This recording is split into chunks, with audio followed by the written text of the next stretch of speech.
I'm standing in my lawyer's office with divorce papers in my hand when my phone starts ringing. It's my wife, Emily. I let go to voicemail. After 3 years of marriage, I was convinced there was nothing left to say. I truly believed she had been hiding something from me all along. But later that same evening, I accidentally overheard a conversation between Emily and her mother that shattered everything I thought I knew. What I heard didn't just stop the divorce. It completely changed the way I looked at love, trust, and kindness.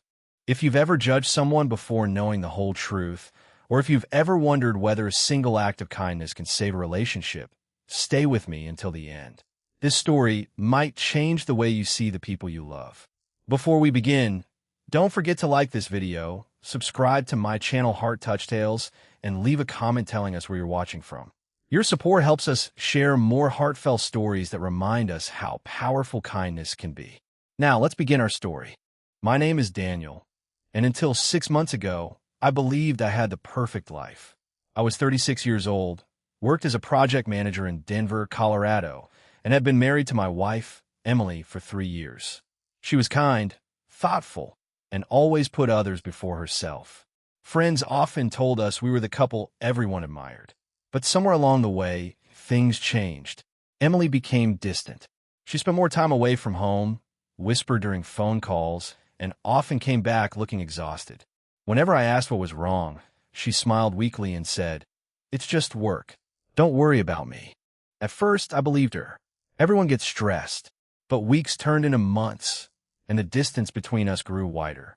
We stopped eating dinner together. We barely laughed anymore. Even our conversations became short and awkward. Then one afternoon, I noticed a large withdrawal from our joint savings account. It wasn't a few $100s. It was nearly $15,000. My heart dropped. When I asked Emily about it, she froze for a second before quietly saying, "I'll explain later." Later never came.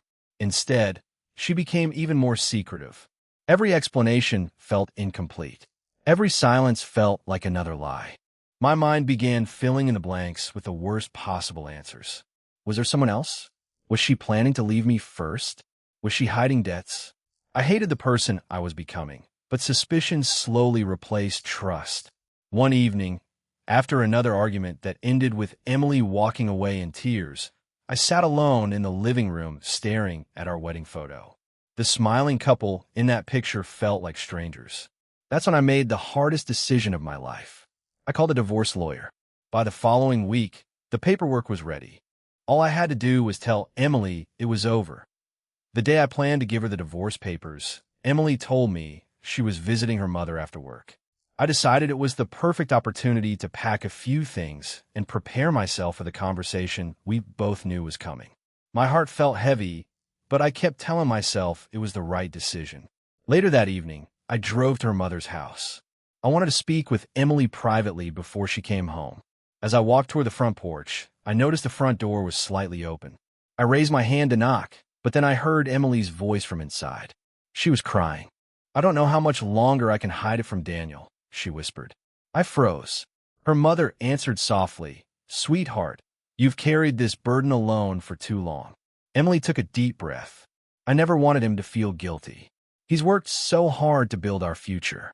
When Dad's heart surgery wasn't covered by insurance, I couldn't let him lose his home. I used our savings because I knew Daniel would insist on sacrificing everything for my family. I couldn't ask him to do that." Tears filled my eyes. She continued, "I've been working 2 extra jobs every evening to replace every dollar I took before he ever finds out. That's why I'm always tired. That's why I'm never home. I thought if I worked hard enough, he'd never even notice." Her mother reached for her hand. "You should have trusted your husband." Emily shook her head. "I was afraid. Daniel has already done so much for me. I didn't want him carrying another burden. I thought protecting him was the kindest thing I could do." At that moment, the divorce papers inside my jacket felt heavier than they ever had before. Every terrible thought I had about her, every accusation I had silently made, every sleepless night spent believing she had betrayed me, they were all wrong. She hadn't been hiding another man. She hadn't been planning to leave me. She had been carrying a painful secret because she loved me more than herself. I quietly stepped away from the door before anyone noticed me. Sitting in my car, I stared at the envelope resting on the passenger seat. My hands trembled as I slowly opened it. The divorce papers were still there. Without thinking, I tore them into tiny pieces. For the first time in months, I realized the biggest problem in our marriage wasn't Emily's silence. It was my lack of trust. I had allowed fear to write a story that wasn't true. And now, more than anything, I wanted the chance to make things right.